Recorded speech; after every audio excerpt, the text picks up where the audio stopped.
Hello, my name is Safi Akbar. In 1966, Honda created the RC116, a parallel twin sport bike with a whopping 25 cc's of displacement in each cylinder, proving that with the relatively ancient technology from your grandpa's day, small cc multi-cylinder engines can be made practically. And in 2022, Kawasaki released the ZX-25R, proving that even in the big 2020s, there was still a market for multi-cylinder small displacement motorcycles. So why is it that in the modern day, the majority of motorcycles, both on-road and on the production line, are powered by thumpers? First of all, how does an internal combustion engine even work? Well, TLDR, an internal combustion engine converts the expanding force of a burning air-fuel mixture into torque at the crankshaft. The specifics of how we create this air-fuel mixture, how we ignite it, how the timing mechanism works, or even how the shape of the piston and crank differs from engine to engine, but you probably already know that. And this video is not about that. This video is about conventional four-stroke reciprocating piston engines, most common of which is the thumper. But what even is a thumper? Basically, a thumper is just a single-cylinder four-stroke piston engine, called so because the single cylinder allows you to distinctly hear each combustion event, which sounds like rhythmic thumping, especially in larger, slower engines.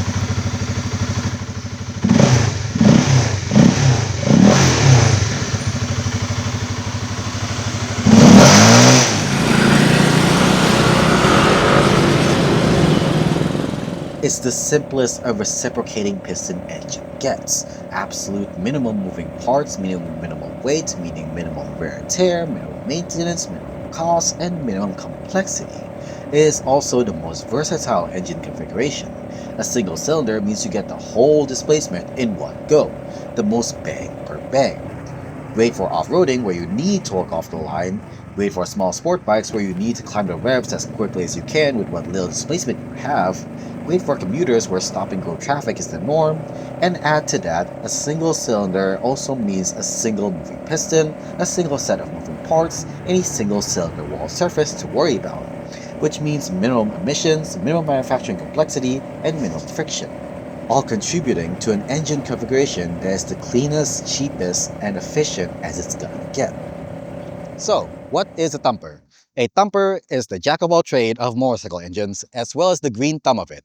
It fits most mission profiles of most customers the most cost-effectively. Hence why we have so many flavors of them, from 125cc overbores up until 780cc pile drivers on wheels. So, why don't we slap them on everything? Because it is the worst configuration a reciprocating piston engine can be for reciprocating. Because you only have the one piston, your engine is completely unbalanced.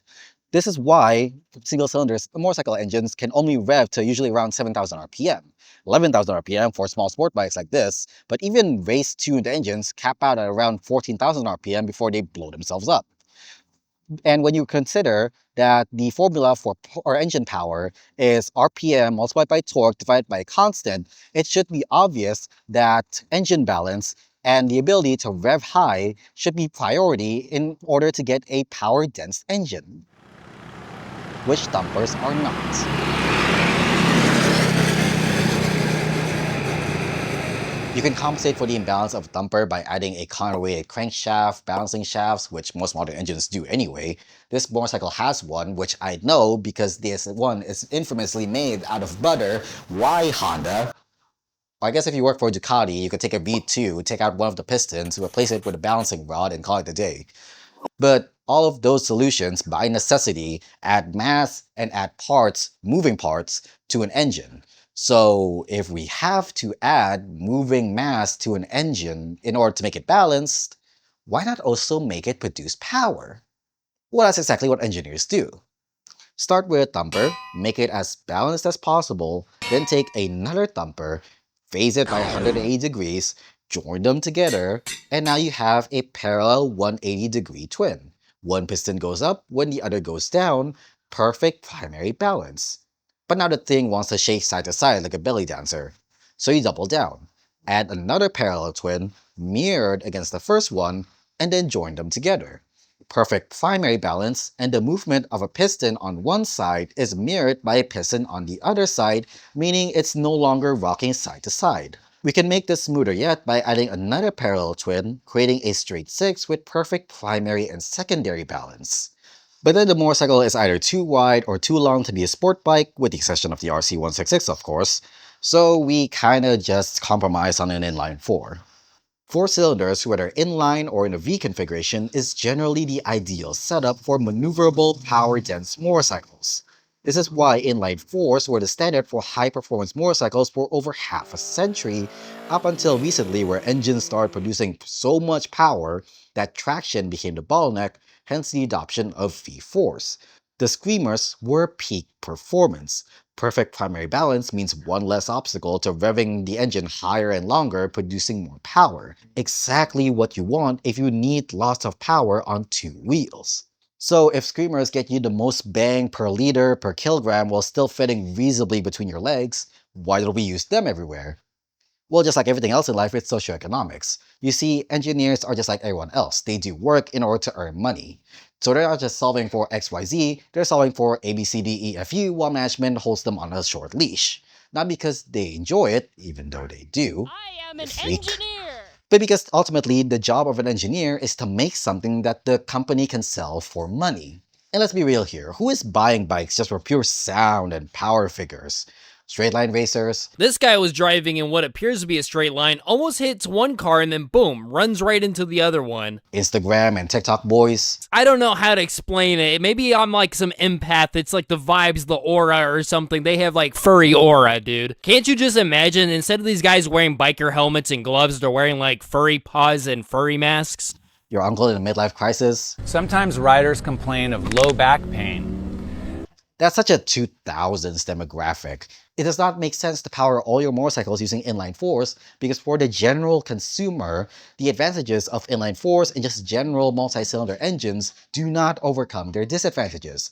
And there are a lot of disadvantages to inline fours and just general multi-cylinder engines. Yes, they give you the most bang per displacement, but that same displacement is spread out over more combustion events and thus more time, which means less torque, which is exactly opposed to what you want with, say, an off-roader, where you want high torque and you're limited in horsepower by terrain anyways. They're also really bad for small bikes and commuters because the small amount of torque means that you'll take forever to get up to speed, which as a commuter, in stop-and-go traffic, you'll be doing a lot anyway. And they're just a mess to own. Having more cylinders means you have more parts, which means more friction, which means more fuel consumption, which means more stuff that can go wrong, more stuff to replace when it does go wrong, and because those parts are more complex by nature, they are more expensive to manufacture, more expensive to service, more expensive to replace. Outside the niche narrow world of dedicated sport bikes and sport tourers, inline fours, and just general multi-cylinder engines, especially 3s and 4s, simply do not make sense for the general consumer. What is suitable for a broad variation of machines are thumpers. As I've already said, they fulfill most mission profiles of most customers the most cost effectively. Keyword, mission profiles. It's easy to think of engineering as constantly working towards X, but the reality is that for the majority of commercial engineering, X is simply what sells the best. And thumpers sell very well. They are the most versatile of engine configurations. You could stuff one into a scooter, a small ADV, a small sport bike, and they'll work perfectly fine. They are the most cost-effective. Yamaha designed one thumper engine and put it into a dual sport, a naked, and a sport bike. Honda has a scooter, a crossover scooter, a small ADV, a sport bike, and a naked bike that all share engine components with each other. And they're also the most marketable. Most consumers globally aren't looking for a track toy or a tourer, they just want an A to B machine with cockroach reliability and Lego-like serviceability. Thumpers fulfill that. Because a thumper has minimum parts. Minimum parts means minimum things to go wrong, minimum complexity to manufacture, minimum cost to produce said parts, minimum complexity to service. I've seen people rebuild scooter crankshafts off vibes, tolerances measured in cigar butts. I could rebuild this engine for the cost of my shoe. Except I have no idea when that'll be, because despite Honda insisting that you rebuild the motor every 5 years, I've seen people who have gone over a decade without lowering their engine. That's the sort of affordability and accessibility that simplicity gets you. So, why are single-cylinder engines the best engine configuration for a motorcycle? It's not because they're the most powerful, it's not because they are the smoothest, but it's because they are the most suitable for the most amount of real-world cases. And if our definition of best is the one that can do the most amount of jobs adequately, then I think Thumpers have good reason to be called the best motorcycle engine configuration.